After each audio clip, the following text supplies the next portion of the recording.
Hello students. आज जो मैंने आपको बताया था ना कि लेथ मशीन के बारे में अपन थोड़ा सा वर्किंग के समय पर देख लेंगे कि कहाँ पर क्या होता है, उसी चीज़ को इस वीडियो में अपन देखते हैं। तो स्टार्ट करते हैं अपन। ये देखो, ये यहाँ पर ये लीड स्क्रू को हम अभी कनेक्ट करने की कोशिश कर रहे हैं। पहले हमने डिस्कनेक्ट कर रहे हैं उसमें से। ये जो होल मैंने आपको बताया था कि स्पिंडल के अंदर होल होता है, तो वो होल अपन को दिख रहा है यहाँ पर, ठीक है। ये गियर बॉक्स है पूरा, ये गियर बॉक्स है। ये इसको ऑन ऑफ करते हैं, ये ए बी स्विच कहलाता है। ए बी स्विच का मतलब है कि फॉरवर्ड बैकवर्ड दोनों डायरेक्शन में हो जाता है, ठीक है। ये लीड स्क्रू को अपन यहाँ से कनेक्ट करते हैं, ठीक है। ये नीचे लीड स्क्रू दिख रहा है, ये यहाँ से अपन अभी कनेक्ट नहीं है, ठीक है। ये स्पिंडल घूम रहा है, ये होल है इसके अंदर। ये स्टेप 1 पुली है, ठीक है। ये स्टेप 1 पुली स्पिंडल के ऊपर चक लगी हुई, उससे फिक्स। अभी ये स्पिंडल नहीं घूम रहा है, ये स्क्रू लीड स्क्रू नहीं घूम रहा है, ये अभी इससे कनेक्ट नहीं है, ठीक है, डिस्कनेक्ट है। अब केवल यहाँ पर ये मोटर से ये पुली चल रही है, ठीक है, और पुली से ये गियर बॉक्स घूम रहा है। यहाँ पर भी अभी यहीं इसी के अंदर हाफ बैक गियर अरेंजमेंट होता है, वो भी अभी इसी के अंदर है, ठीक है। ये गियर बॉक्स है पूरा, हेड स्टॉक इसी को बोलते हैं। ये अपन ने यहाँ पर अब ये इंगेज कर दिया, ठीक है। ये लीड स्क्रू इंगेज हो गया। अब अपन इसको चलाएंगे, कवर हुआ। अब अपन चलाएंगे, अब ये लीड स्क्रू यहाँ पर ये रोटेट होने लगा, ठीक है, मतलब लीड स्क्रू कनेक्ट हो गया है, ठीक है। ये चक है, ये जो हैंडल दिख रहा है ये बैक गियर, इसी जो हाफ नट है वो इसी के अंदर इससे कनेक्ट होता है, ठीक है। ये पूरा कैरेज है। अब जैसे अपन ने चालू किया, ठीक है, ये लीड स्क्रू घूम रहा है, ठीक है, ये लीड स्क्रू घूम रहा है। अब अपन हाफ नट को इंगेज कर देंगे, ठीक है। जैसे इंगेज करेंगे ये इंगेज हो गया हाफ नट, ठीक है। तो अब ये कैरेज अपने आप चलने लगी। ये देखो, ये व्हील अपने आप घूम रहा है, ठीक है। इसको थोड़ा सा ऊपर कर देंगे अपन, ये कनेक्ट हो गया। ये कैरेज अपने आप चलने लगी, ठीक है। इसी के ऊपर ये कंपाउंड रेस्ट है और ये क्रॉस स्लाइड है ये, और ये टूल पोस्ट है। ये घूम रहा है, यहाँ पर चक भी रोटेट हो रही है, और उसी ये लीड स्क्रू रोटेट हो रहा है। यहाँ से ये हाफ नट्स कनेक्ट है और ये इसके साथ में मूव करता जा रहा है, ठीक है। ये अपन ने ए बी स्विच से, ये ए बी स्विच का मतलब ये होता है कि फॉरवर्ड बैकवर्ड अपन दोनों, रिवर्स फॉरवर्ड दोनों डायरेक्शन में अपन इसको मूव करवा सकते हैं। तो जब एक बार अपन को ऑपरेशन परफॉर्म करना पड़ता है तो अपन राइट से लेफ्ट की तरफ जाते हैं, उसके बाद में अपन टूल को पीछे कर लेते हैं इस क्रॉस स्लाइड से, तो वो डिस्कनेक्ट हो जाता है किसके साथ, जॉब के साथ कॉन्टैक्ट में नहीं आता है, और फिर उसके बाद में अपन उसको वापस ले जाते हैं, फिर से मूव करवा देते हैं, ठीक है। ये लीड स्क्रू का काम है। अब ये आप यहाँ देखिए, ये इंगेज होता है, ठीक है ना, ये डिसंगेज है। अभी ये डिसंगेज कर दिया इसको। ये होल दिख रहा है अपन को, ये पुली है, पुली के साथ में ये स्पिंडल का गियर लगा हुआ है, ये देखना यहाँ पर है ना। अब अच्छे से देख, ये पिन दिख रही है। ये जो पिन मैंने आपको बताया था बैक गियर को एंगेज करने के लिए, ये पिन को अपन बाहर निकालना पड़ता है अपन को। पिन जैसे ही बाहर निकलती है तो ये पुली और ये जो गियर है ये दोनों डिस्कनेक्ट हो जाते हैं, ठीक है।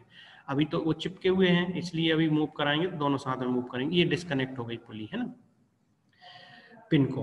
अब ये पिन अभी डिस्कनेक्टेड है, ठीक है। अब अपन क्या करेंगे कि इसमें अपन को बैक गियर को इंगेज करना पड़ेगा, ठीक है। वो लीवर लगा हुआ है, पहले अपन पिन को बाहर निकाल देते हैं इसको, ठीक है। ये पिन बाहर निकली है, ठीक है। अब इसके बाद में अपन इसको इंगेज करेंगे तो वो वहाँ से बैक गियर, अभी वो बैक गियर आपको दिखेंगे दो, जैसे अपन ने उस स्लाइड में देखा था कि बैक गियर किस तरीके का बना हुआ रहता है, कैसे इंगेज करता है, ठीक है। अब इसके बाद ये डिसएंगेज हो गई, ठीक है ना। अब अपन उसको देखते हैं, तो उसको इंगेज करेंगे अपन बैक गियर को। ये बैक गियर का लीवर है, ठीक है। अभी इसको अपन चलाएंगे तो ये इसको जैसे ही अपन इसको जोर से फिट करेंगे उसको, तो ऑटोमेटिकली वो उसमें आकर के, और नीचे गियर दो लगे हुए हैं, वो गियर तो रुक जाएगी, ये घूमना, ये रुकना, ये रुक गई है ना। ये बैक गियर इसमें इंगेज हो गए। अब आप अपन जब चलाएंगे उसको तो अपने आप अपन को समझ में आ जाएगा कि स्पीड भी अलग अलग आ जाएंगी, ठीक है। अभी जैसा ये स्टेप 1 पुली घूम रही थी उसी तरीके से ये वाला गियर घूम रहा था, बड़ा वाला, ठीक है। ये अब अलग, एक नीचे देखना आप तो आपको गियर दिखेगा। ये जो गियर है, इस गियर के नीचे एक गियर घूम रहा हो, ये गियर घूम रहा है, ये वाला, है ना।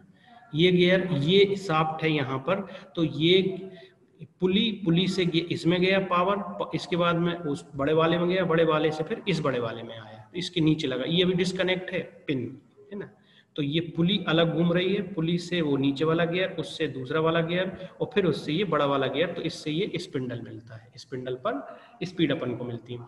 ये बैक गियर का काम ये होता है कि आप ये जो स्टेप कौन पुली आप देख रहे हैं यहाँ पर, ये स्टेप कौन पुली में जितनी स्टेप होती हैं उनके हिसाब से अपन इसको स्पीड मिलती है। जैसे 4 स्टेप है तो 4 स्टेप पर स्पीड मिलती है, और बैक गियर को अपन जब उसमें कनेक्ट कर देते हैं तो फिर उस टाइम पर वो अपन को 4 और स्पीड दे देता है। तो वो फॉरवर्ड बैकवर्ड दोनों डायरेक्शन में रहती हैं। तो बैक गियर का मतलब ये नहीं होता कि वो रिवर्स कर देता है गियर, वो मूव उसी डायरेक्शन में होगा, ठीक है, फॉरवर्ड या बैकवर्ड जिसमें आपने उसको जैसे आप ए और ए बी स्विच से आप उसको चलाओगे तो फॉरवर्ड बैकवर्ड एक्चुअली में ए बी स्विच से होता है, बैक गियर से नहीं होता है, ठीक है। अब इस पिन को अपन वापस फिट कर देंगे, थोड़ा सा घुमाएंगे तो पिन अपने आप जाकर के फिट हो जाएगी, और जैसे ही फिट होगी तो ये पुली फिर डायरेक्टली इससे कनेक्ट हो जाएगी, और वो जो गियर है वो बैक गियर है, वो बैक गियर उससे डिस्कनेक्ट हो जाएगा। ये पिन बैठ गई अपने आप, ठीक है।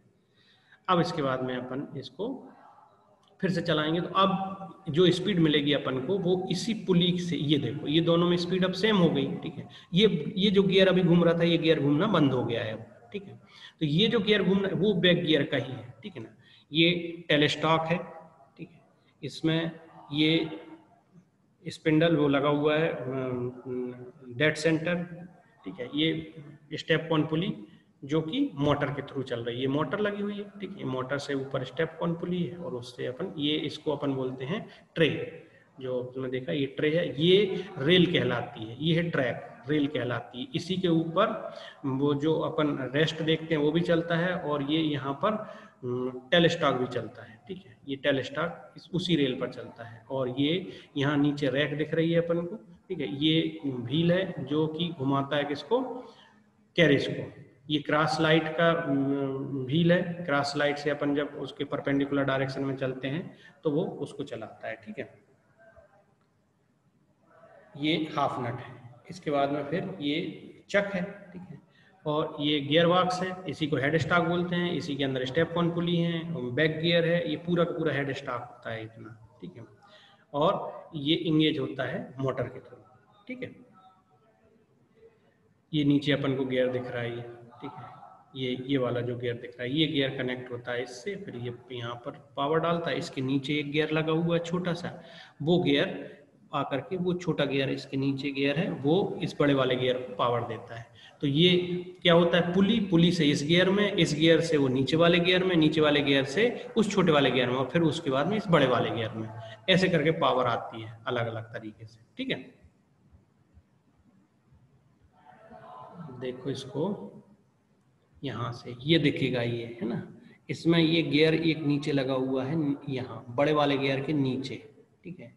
ये छोटा सा गियर लगा हुआ बड़े वाले गियर के नीचे से, तो वो जो पुली के बाद में पहला गियर जो मैंने आपको बताया था छोटा वाला, फिर उसके बाद नीचे जो बड़ा लगा है, फिर उससे एक छोटा आता है, उसी शाफ्ट पर कनेक्ट रहता है, वो जो सबसे ऊपर लगा हुआ बड़ा गियर उसको घुमाता है वो, ठीक है। तो ये इस तरीके से इसमें मूवमेंट होता है। ये सरक रहा है पीछे ना, ये टूल टेलेस्टॉक, इसको अपन ने यहाँ से लॉक कर दिया हैंडल से, ठीक है। इसके बाद में ये अपन ने इसको भी लॉक कर दिया, ठीक है। ये डेड सेंटर लॉक हो गया, ठीक है।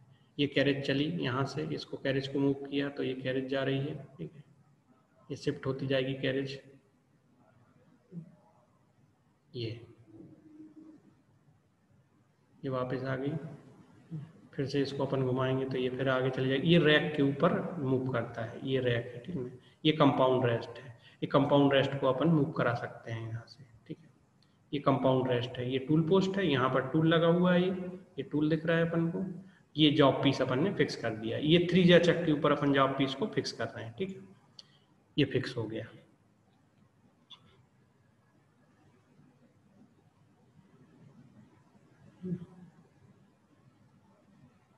अब इसके बाद में अपन ये टूल को ले आए यहाँ, टूल को उससे कांटेक्ट में लाएंगे, फिर इसके बाद इसमें फीड दे देंगे अपन थोड़ी सी, ठीक है। अब इसके बाद अपन इसको चालू करेंगे, ठीक है। जॉब पीस को रोटेट करवाएंगे अपन, अभी अपन मैनुअली कर रहे हैं उसको, ठीक है। जॉब पीस को अपन रोटेट कराएंगे। अब इसके बाद में इसको टूल पोस्ट को अपन शिफ्ट करेंगे कैरेज के थ्रू, ठीक है। तो वो वहाँ जाकर के उसमें कट लगना चालू हो जाएगा। ये सिंगल पॉइंट कटिंग टूल है, ये अभी अपन उसकी नोज को कनेक्ट करवाए हैं किससे, जॉब पीस से। तो ये चिप्स निकलती जा रही हैं, ये निकल रही हैं चिप्स, ठीक है ना। ये डिसकंटिन्यूड चिप्स, कंटिन्यूस चिप्स, ये चिप्स कहलाती हैं। ये वो जो आपने टूल पे अपने नोमेनक्लेचर में पढ़ा हुआ है ना, तो वो टच होकर के वापस जा रही हैं, ठीक है। तो वो फेस के ऊपर इधर उधर जो डायरेक्शन है उसके हिसाब से वो जा रही हैं, चिप्स हट जाती हैं वहां से, ठीक है। तो वो इसके लिए अपन को फेस को उस पर्टिकुलर एंगल पर इंक्लाइन करते हैं, ठीक है।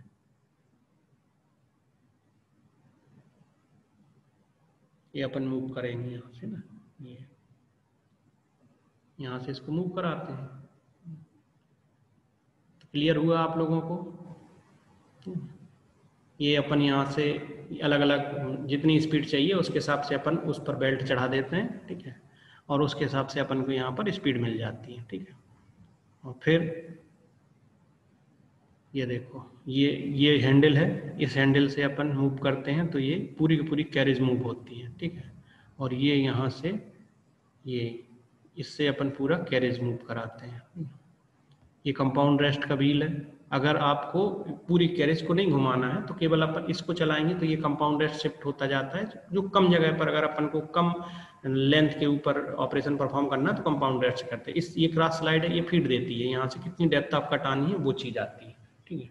ये टूल हैंडल है इससे, ठीक है।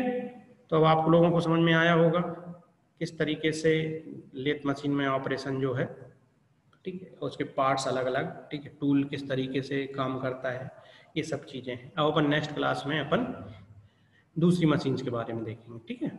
चलिए, थैंक यू।